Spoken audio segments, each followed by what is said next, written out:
بسم الله الرحمن الرحيم ما أفاء الله رسوله من أهل القرى فلله وللرسول ولذي القربى واليتامى والمساكين وابن السبيل كي لا يكون دولة بين الأغنياء منكم وما آتاكم الرسول فخذوه وما نهاكم عنه فانتهوا واتقوا الله إن الله شديد العقاب للفقراء المهاجرين الذين أخرجوا من ديارهم وأموالهم يبتغون فضلا من الله ورضوانا وينصرون الله ورسوله أولئك هم الصادقون والذين تبوأوا الدار والإيمان من قبلهم يحبون من هاجر إليهم ولا يجدون في صدورهم حاجة مما أوتوا ويؤثرون على أنفسهم ولو كان بهم خصاصة ومن يوق شح نفسه فأولئك هم المفلحون والذين جاءوا من بعدهم يقولون ربنا اغفر لنا ولإخواننا الذين سبقونا بالإيمان ولا تجعل في قلوبنا غلا للذين آمنوا ربنا إنك رؤوف رحيم صدق الله العظيم سبحانك لا علم لنا إلا ما علمتنا إنك أنت العليم الحكيم رب اشرح لي صدري ويسر لي أمري واحلل عقدة من لساني يفقهوا قولي پناہ مانگتا ہوں میں اللہ تعالیٰ کی شیطان مردود سے. شروع کرتا ہوں میں اللہ کے نام سے جو بڑا مہربان بڑی رحمتوں والا ہے.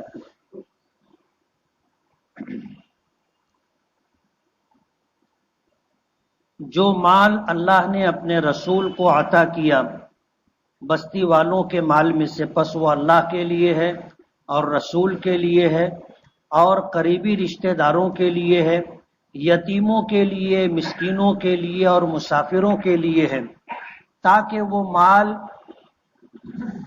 تمہارے دولت مندوں کے درمیان نہ گھومتا رہے، اور جو تمہیں رسول دے دے وہ لے لو، اور جس چیز سے منع کر دے رک جاؤ، اور ڈرو تم اللہ تعالیٰ سے، بے شک اللہ تعالیٰ سخت سزا دینے والا ہے. یہ مال ان فقراء مہاجرین کے لیے ہے جنہیں ان کے گھروں سے نکال دیا گیا اور ان کے مالوں سے محروم کر دیا گیا. وہ اپنے رب کا فضل تلاش کرتے ہیں اور اس کی خوشنودی، اور وہ اللہ کی اور اس کے رسول کی مدد کرتے ہیں. یہی لوگ اپنے قول و عمل میں سچے ہیں. اور وہ لوگ جنہوں نے ٹھکانہ بنایا مدینہ منورہ میں اور ایمان کو اپنے دل میں جگہ دی ان سے پہلے، یہ محبت کرتے ہیں ان لوگوں سے جو ہجرت کر کے ان کی طرف آئے، اور اپنے دلوں میں ان کی طرف سے کوئی تنگی محسوس نہیں کرتے ان چیزوں میں، حاجتوں میں، ضرورتوں میں جو انہیں دی گئی، اور وہ ترجیح دیتے ہیں اپنے آپ پر اگرچہ وہ لوگ خود ضرورت مند اور محتاج ہوں. اور جو شخص اپنے نفس کے بخل سے بچا لیا گیا وہی لوگ کامیاب اور مراد پانے والے لوگ ہیں.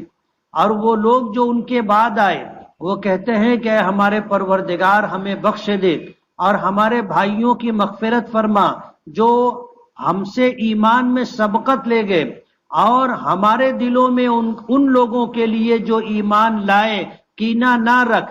ہمارے پروردگار بے شک آپ بہت مہربان اور نہایت رحم کرنے والے.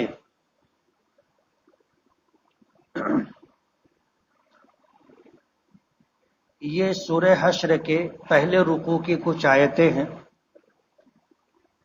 اوپر یہ تذکرہ چلا آ رہا تھا کہ مدینہ منورہ کے قرب و جوار میں یہودیوں کے قلعے تھے.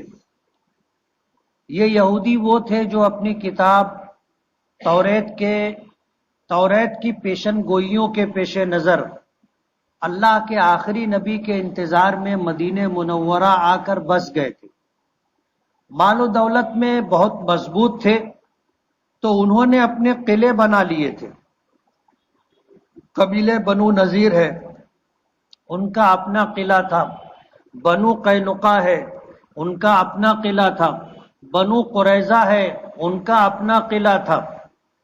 تو مدینے کے قرب میں یہ 3 یہودیوں کے قبیلے آباد تھے.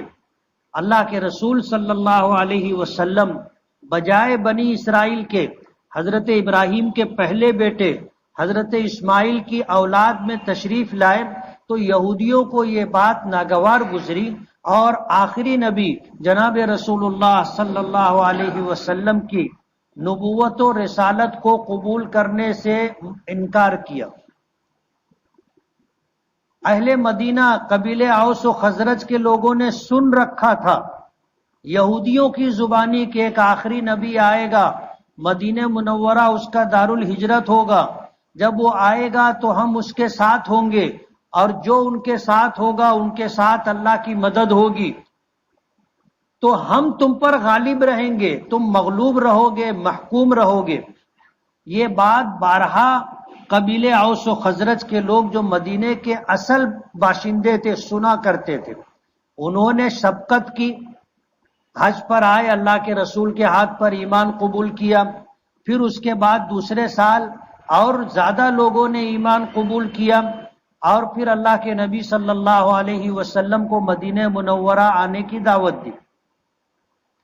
اللہ کے رسول صلی اللہ علیہ وسلم نے اس موقع پر تو مدینہ جانا قبول نہیں کیا.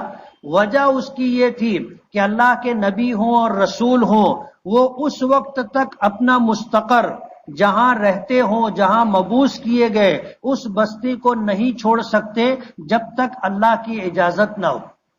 حضرت یونس علیہ نبینا علیہ الصلاۃ والسلام کے متعلق آتا ہے کہ اللہ کی اجازت کے بغیر انہوں نے بستی چھوڑ دی تھی. اللہ پاک کی طرف سے مواخذہ ہو گیا. جس کشتی پر سوار ہو کر کے وہ سمندری سفر کر رہے تھے، کشتی ایک بھنور میں پھنس گئی اور لوگ کہنے لگے کہ اس کشتی میں کوئی ایسا شخص ہے جو اپنے آقا سے بھاگا ہوا ہو، ایسا غلام ہے جو اپنے آقا سے بھاگا ہوا ہو. دیکھا گیا تو غلام کوئی نہیں تھا. حضرت یونس علیہ الصلاۃ والسلام نے اپنے حالات پر غور کیا. اس بات کا انہیں تنبؤ ہوا، احساس ہوا کہ میں نے اپنا مستقر اپنے پروردگار کی اجازت کے بغیر چھوڑا ہے، میں ہی وہ بھاگا ہوا غلام. وہ کہنے لگے کہ میں ہوں جس کی وجہ سے یہ کشتی بھنور میں پھنسی ہے، آپ مجھے سمندر میں ڈال دو. لوگ کہنے لگے آپ بہت نیک آدمی ہو، آپ جیسا شخص کیسے ایسا ہو سکتا ہے. لیکن جب یہ مصیبت ختم نہیں ہوئی تو حضرت یونس علیہ الصلاۃ والسلام نے کشتی سے سمندر میں قدم رکھا. اللہ نے ایک مچھلی کو حکم دیا، وہ منہ کھولی، یہ پانی میں گئے تو اس کے منہ میں گئے اور منہ سے پیٹ میں چلے گئے. 40 دن تک مچھلی کے پیٹ میں رہے، 40 دن تک. اور پھر انہوں نے مچھلی کے پیٹ میں دعا کی، رب انی ظلمت نفسی، کہ میرے پروردگار میں نے اپنے آپ پر ظلم کیا ہے، انی کنت من الظالمین، میں ظالم لوگوں میں سے ہوں. آیت کریمہ جس کو کہتے ہیں یہ حضرت یونس علیہ الصلاۃ والسلام کی دعا ہے کہ لا الہ الا انت سبحانک انی کنت من الظالمین. یہ حضرت یونس علیہ الصلاۃ والسلام کی دعا ہے جو مچھلی کے پیٹ میں انہوں نے مانگی تھی. اسی لیے اس آیت کریمہ کے متعلق حضرت یونس علیہ الصلاۃ والسلام کا تجربہ اور اس کے بعد ہر زمانے میں لوگوں کا تجربہ یہ رہا کہ ایسی مصیبت جس سے مسلمانوں کے بس میں، انسانوں کے بس میں اس مصیبت سے نکالنا نہ ہو، ممکن نہ ہو، تو پھر اس آیت کریمہ کا اگر 1.25 مرتبہ ورد کیا جائے تو اللہ اس مصیبت سے نجات عطا کرتا ہے۔ تو اللہ کے رسول صلی اللہ علیہ وسلم اللہ کی اجازت کے بغیر مکہ چھوڑ نہیں سکتے تھے، تو مکہ مکرمہ میں رہے۔ ایک وقت آیا کہ اللہ کی طرف سے اجازت ہوئی، اس وقت جب اہل مکہ نے آپ کو قتل کرنے کے ارادے سے آپ کے در دولت کو گھیر رکھا تھا، آپ کے گھر کو گھیر رکھا تھا، اللہ نے جبرائیل کے ذریعے مدد کی، اور پھر اللہ کے رسول ان گھیرا لگائے ہوئے لوگوں کے درمیان سے نکلے اور حضرت ابوبکر صدیق کے گھر گئے، اور حضرت ابوبکر صدیق کو ساتھ لے کر غار ثور گئے۔ 3 دن 3 رات غار ثور میں رہے، اور اس کے بعد پھر وہاں سے نکلے اور ایک لمبا سفر طے کر کے آپ قبا پہنچے، اور قبا بستی میں آپ نے 14 دن قیام کیا، مسجد قبا کی بنیاد رکھی، اور اس کے بعد پھر آپ مدینہ منورہ تشریف لے گئے۔ ایک لمبی تفصیل ہے جو آپ اس سے پہلے سن چکے۔ مدینہ منورہ پہنچنے کے بعد مکے کے مشرکین نے وہاں بھی چین سے بیٹھنے نہیں دیا۔ اللہ کے رسول صلی اللہ علیہ وسلم نے اہل مدینہ سے اور قرب و جوار میں بسنے والے یہودیوں سے معاہدہ کیا تھا کہ ہم آپس میں حلیف ہیں، ایک دوسرے کے مددگار ہیں، اگر کوئی تم پر حملہ کرے گا ہم تمہاری حفاظت کریں گے، مدد کریں گے، اور اگر کوئی ہم پر حملہ کرے گا تو تم ہماری مدد کرنا، ہمارا ساتھ دینا۔ یہ معاہدہ تھا جس میں اور بہت ساری چیزیں تھیں، لیکن یہودیوں نے نبی کریم صلی اللہ علیہ وسلم کے ساتھ دغا بازی کی، معاہدے کی خلاف ورزی کی، اور پھر اللہ کے رسول صلی اللہ علیہ وسلم نے ان کے معاہدہ توڑنے کی وجہ سے، خلاف ورزی کی وجہ سے قبیلے بنو نذیر کا، ان کے قلعے کا محاصرہ کیا، اور محاصرہ کر لینے کے بعد اللہ نے یہودیوں کے دلوں میں ایسا خوف ڈالا کہ جب اللہ کے نبی سے ان کا صلح کا معاملہ ہوا تو یہ طے ہوا، حضور نے فرمایا تم جو لے جا سکتے ہو وہ لے جاؤ، اور اب یہ قلعہ خالی کرو۔ تو انہوں نے اپنے مکانات منہدم کر دیے، کھڑکی دروازے نکال لیے، جو لے جا سکتے تھے سب لے کر کے چلے گئے۔ اور ان کے جانے کے بعد جو اموال منقولہ اور غیر منقولہ بچا، یعنی زمین جائیداد، اموال غیر منقولہ جس کو کہیں اٹھا کے ادھر ادھر نہیں لے جا سکتے، اور اموال منقولہ یعنی جس کو ادھر ادھر منتقل کر سکتے، یہ سب مسلمانوں کے ہاتھ لگا۔ میں نے پچھلے ہفتہ یہ بات بتائی تھی کہ جو مال جنگ کرنے کے بعد، جیتنے کے بعد مسلمانوں کے ہاتھ لگتا ہے وہ مال غنیمت کہلاتا ہے۔ اس کے 5 حصے کیے جائیں گے۔ ایک حصہ بیت المال میں عام مسلمانوں کی ضرورت کے لیے رکھا جائے گا، اور 4 حصہ مجاہدین میں تقسیم کر دیا جائے گا۔ لیکن جو مال صلح کے ذریعے سے بغیر کسی جنگ و جدال کے حاصل ہو وہ مال غنیمت نہیں، مال فے کہلاتا ہے۔ اور اس کا حکم میں نے پچھلے ہفتے بتایا تھا کہ مال فے کا حکم ہے کہ یہ اللہ کا، اللہ کے رسول کا، اور اللہ کے رسول کے قریبی رشتہ داروں کا، یتیموں کا، مسکینوں کا، مسافروں کا حق ہے۔ یہ پورا کا پورا مال بیت المال میں جائے گا، اور اللہ کے رسول صلی اللہ علیہ وسلم کو اختیار ہوگا اس مال میں تصرف کرنے کا۔ وہ اپنی ذات پر بھی خرچ کر سکتے ہیں، اپنے قریبی رشتہ داروں پر بھی، اور اسی طرح یتیموں، بیواؤں، مسکینوں پر بھی ان کو یہ پورا پورا اختیار ہوگا۔ یہ مجاہدین کے درمیان جنگ میں شامل افراد پر تقسیم نہیں کیا جائے گا۔ تو قبیلے بنو نذیر کا جو مال تھا وہ مال فے تھا، اسی کا تذکرہ ہے کہ جو مال اللہ نے اپنے رسول کو بستی والوں سے عطا کیا فللہ، تو وہ اللہ کے لیے۔ اب ظاہر بات ہے اللہ تو پوری کائنات کا خالق اور مالک ہے، اور اللہ بے نیاز ہے، کسی چیز کا محتاج نہیں ہے۔ اس لیے اس مال میں یہ کہنا کہ یہ اللہ کے لیے، مطلب یہ ہے کہ اللہ کے حکم کے مطابق خرچ کیا جائے گا۔ خرچ کون کرے گا؟ اس کے تصرف کا اختیار وللرسول، اللہ نے اپنے رسول کو دیا ہے، اور اللہ کے رسول اس مال کو اپنی ذات پر ولذی القربى اور اپنے قریبی ناتے اور رشتہ داروں پر، یتیموں، مسکینوں اور مسافروں پر خرچ کریں گے۔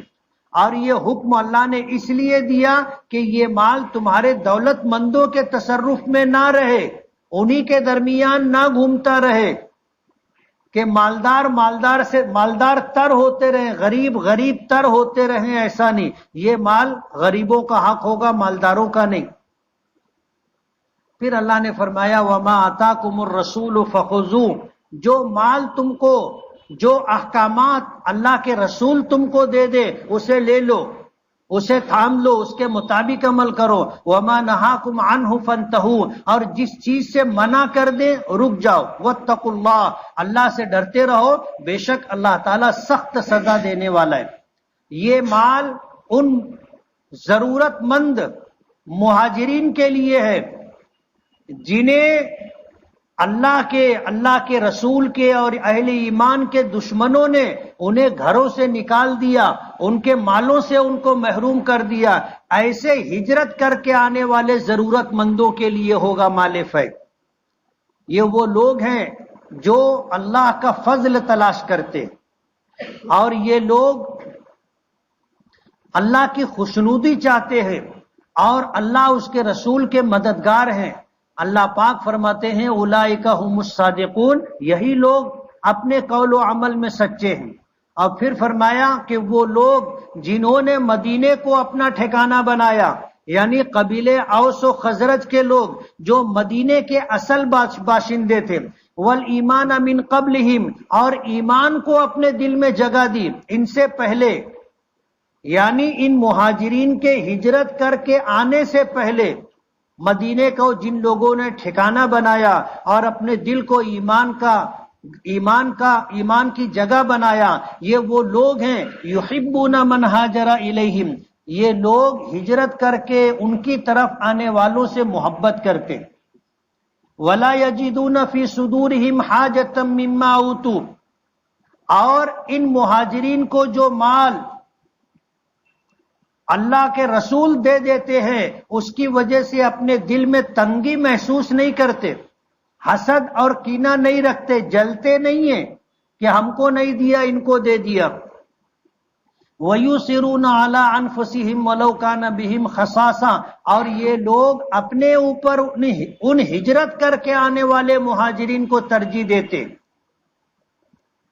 اور یہ اہل مدینہ کی شان میں اللہ نے آیت نازل کی ہے وَيُسِرُونَ عَلَىٰ أَنفُسِهِمْ وَلَوْ كَانَ بِهِمْ خَصَاصَةٌ، کہ یہ ان لوگوں کو اپنی جانوں پر ترجیح دیتے ہیں، اپنے آپ پر ترجیح دیتے ہیں، اگرچہ خود بھوکے اور محتاج ہیں، ضرورت مند ہیں۔ جب یہ مہاجرین ہجرت کر کے مدینہ آئے تو مکے کے لوگوں نے ان کا سب کچھ چھین لیا تھا، جائیداد غیر منقولہ، زمین وغیرہ تو سب وہیں تھی، لے کے تو نہیں آ سکتے تھے، لیکن جو مال انہوں نے مکے میں رہ کر کے کمایا تھا، مکے والوں نے وہ مال بھی چھین لیا تھا کہ جانا ہے تو سب چھوڑ کے جاؤ۔ تو مکے سے ہجرت کر کے جو لوگ مدینہ گئے تھے انہوں نے اپنا سارا مال منقولہ و غیر منقولہ مکے میں چھوڑ کر کے مدینہ آئے تھے۔ جب یہ مدینہ آئے تو انتہائی محتاج تھے، ان کے پاس نہ گھر تھا، نہ در تھا، نہ پیسہ تھا، نہ کپڑے تھے، نہ سواری تھی، انتہائی محتاج تھے۔ اللہ کے رسول صلی اللہ علیہ وسلم نے مواخات قائم فرمائی، ایک انصاری کو بلاتے تھے اور کہتے تھے کہ یہ مہاجر ہے، یہ تیرا بھائی ہے۔ تو وہ انصاری مدینے کا باشندہ اس مہاجر شخص کو اپنے گھر لے جا کر اپنے ساتھ رکھتا تھا، اور ٹھکانہ دینا، کھانا کھلانا، ساری ضرورتیں پوری کرنا وہ انصاری کی ذمہ داری تھی۔ اللہ نے بھائی بھائی بنایا تھا۔ عجیب و غریب واقعات آتے۔ ایک صحابی ایسے تھے کہ حضور نے حضرت عبد الرحمن ابن عوف مکے سے ہجرت کر کے آئے تھے. حضور نے فرمایا عبد الرحمن ابن عوف کو ایک انصاری کا بھائی بنا دیا کہ یہ تمہارے بھائی ہے. وہ حضرت عبد الرحمن ابن عوف کو اپنے گھر لے گئے اور گھر لے جانے کے بعد انہوں نے کہا کہ میرے پاس یہ 2 گھر ہیں، جو گھر آپ کو پسند ہو آپ بولو وہ آپ کا. 2 باغ ہیں کھجور کے، جو باغ آپ کو پسند ہو وہ باغ آپ کا. اور آخری بات، میری 2 بیوی ہے، پردے کا حکم نازل نہیں ہوا تھا. فرمایا دیکھو ان میں سے جو تمہیں پسند ہوگی میں طلاق دے دوں گا، عدت پوری ہو جائے گی اس سے تم نکاح کر لینا. یہ مدد انہوں نے کی تھی اور اس طرح اپنے ہجرت کر کے آنے والے بھائی کو انہوں نے یہ اعزاز بخشا تھا. حضرت عبد الرحمن ابن عوف کہنے لگے کہ اللہ آپ کی جان مال میں برکت دے، بارک اللہ فی اہلک و مالک، اللہ تعالیٰ آپ کی جان میں آپ کے مال میں برکت دے. دلونی الی السوق، مجھے آپ بازار کا راستہ بتا دو. بس انہوں نے بتا دیا کہ بازار یہ ہے. صبح گئے، کچھ چھوٹا موٹا سامان خریدا بیچا. شام کو جب آئے تو تھوڑا سا پنیر جو انہیں نفع میں ملا تھا وہ لے کر کے گھر آئے اور پھر مستقل تجارت کرتے رہے. نبی کریم صلی اللہ علیہ وسلم نے ایک وقت ان کو دیکھا تو پوچھا کہ عبد الرحمن نکاح کر لیا ہے؟ کہنے لگے کہ ہاں. اللہ کے رسول نے فرمایا اولم ولو بشاتن، اب نکاح کر لیا ہے تو ولیمے کی دعوت دو، چاہے 1 بکری ذبح کرو. بخاری شریف کی روایت ہے ان کے کپڑوں پر خوشبو کے آثار تھے. بعض عطر ایسے ہوتے ہیں لگاؤ تو داغ آ جاتا ہے، تو انہوں نے زعفران لگایا تھا. تو حضور نے دیکھا تو پوچھا کہ تزوجتا، کیا تم نے نکاح کر لیا ہے؟ تو کہنے لگے کہ ہاں اللہ کے رسول. نام یا رسول اللہ تزوجتو، ہاں اللہ کے رسول میں نے نکاح کر لیا ہے. تو حضور نے فرمایا اولم ولو بشاتن، اب تم ولیمہ کھلاؤ، چاہے 1 بکری ذبح کرو. تو حضور نے پوچھا کہ مہر کیا دیا ہے؟ تو کہنے لگے کہ کھجور کی گٹھلی کے برابر سونا دیا ہوں.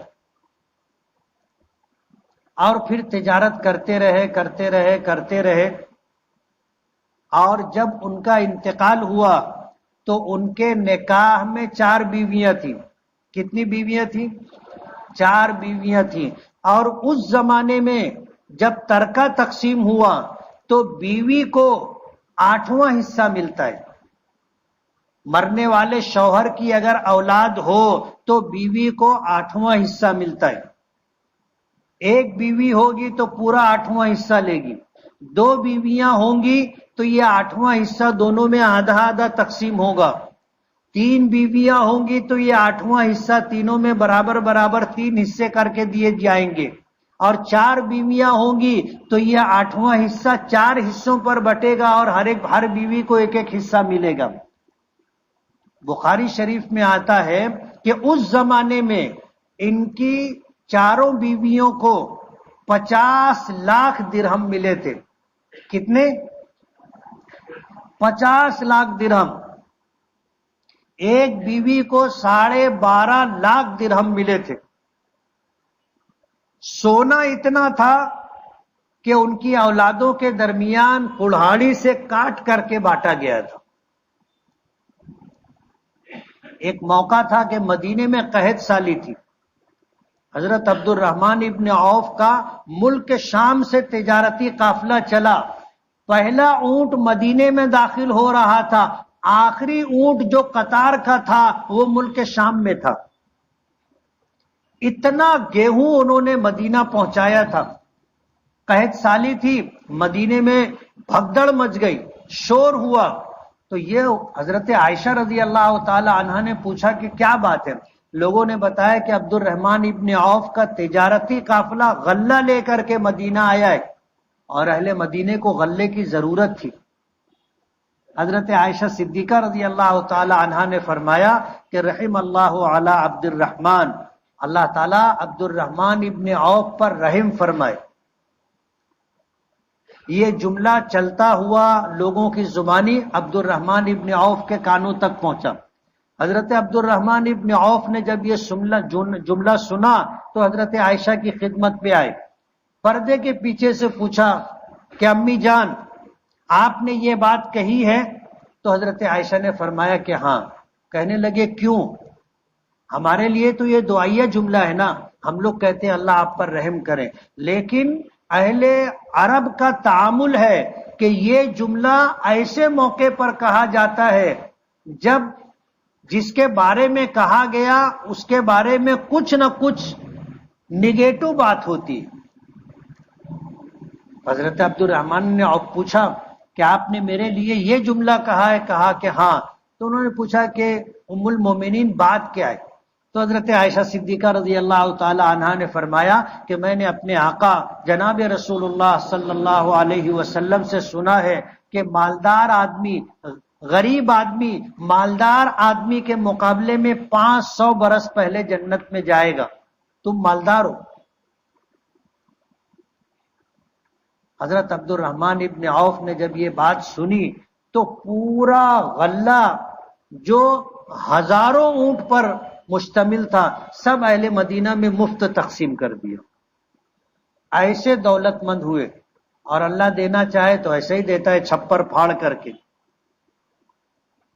اور لینا چاہے تو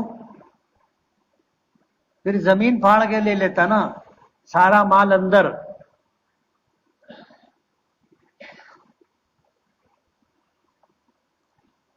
عجیب و غریب واقعات آتے ہیں کہ خود محتاج تھے، اپنے اوپر دوسروں کو ترجیح دی۔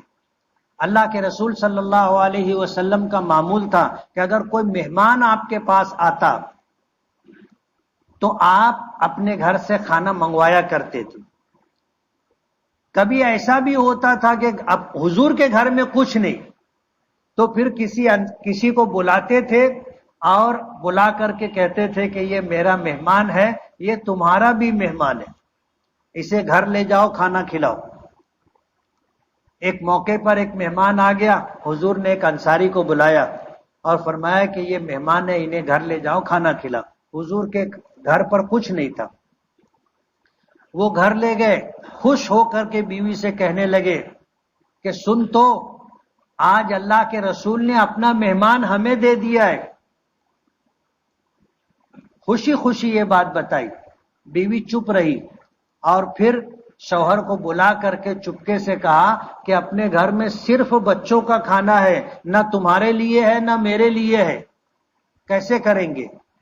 تو انہوں نے کہا کہ بچوں کو بہلا کر کے سلا دو، میں مہمان کے ساتھ دسترخوان پر کھانے کے لیے بیٹھوں گا، اور جب ہم کھانا شروع کریں گے پہلا لقمہ اٹھائیں گے، تم چراغ درست کرنے کے بہانے اس کو بجھا دینا۔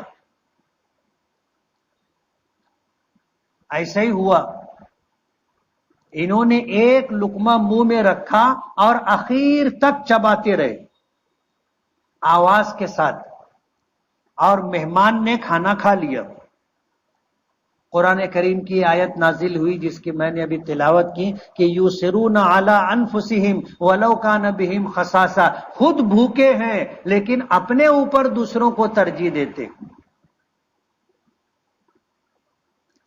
پھر اللہ نے فرمایا وَمَن یُوقَ شُحَّ نَفْسِهِ، جو اپنے نفس کے بخل سے بچا لیا گیا وہی بامراد اور کامیاب ہے۔ اس کے بعد فرمایا کہ یہ مال ان لوگوں کے لیے ہے جو ان کے بعد آئے، یعنی صحابہ کے بعد تابعین، تابعین کے بعد تبع تابعین، اور قیامت تک آنے والے اہل ضرورت، محتاج، مسکین، سب کے لیے یہ بیت المال کا وہ مال جو مال فے کی شکل میں آئے گا ان کے لیے۔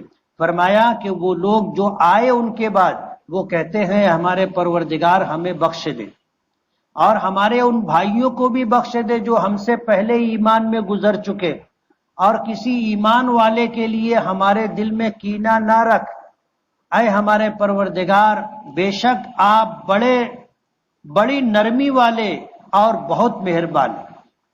امام مالک رحمت اللہ علیہ نے یہ بات فرمائی ہے کہ مال فے میں انہی لوگوں کو ملے گا جن کے بارے میں یہ ہے کہ وہ اپنے سے پہلے اہل ایمان کے لیے دعا کرتے ہو کہ ہمیں بخش دے، اور ہم سے پہلے جو اہل ایمان گزر چکے سب کی مغفرت فرما۔ اس لیے وہ لوگ جو صحابہ کرام کو برا بھلا کہتے ہیں، صحابہ کرام کے ایمان میں شک کرتے ہیں اور صحابہ کرام کو گالیاں دیتے ہیں، مال فے میں ان کا حصہ نہیں ہوگا، مال فے میں ان کو حصہ نہیں ملے گا۔ کہتے ہیں، دعا کرتے ہیں کہ ربنا، اے ہمارے پروردگار، اغفر لنا، ہمیں بخش دے، ہماری مغفرت فرما، اور ان کی، ہمارے ان بھائیوں کی مغفرت فرما جو ہم سے پہلے ایمان میں گزر چکے ہیں، اور ہمارے دل میں کسی ایمان والے کی طرف سے کینہ نہ رکھ، ہمارے پروردگار، بے شک آپ بہت مہربان، بہت نرمی کرنے والے۔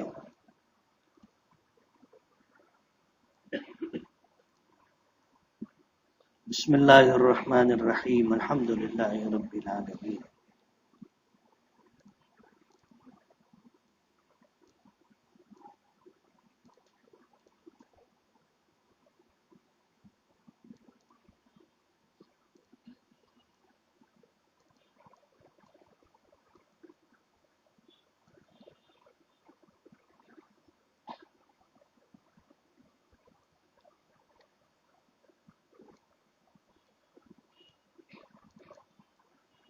برحمتک یا ارحم الراحمین۔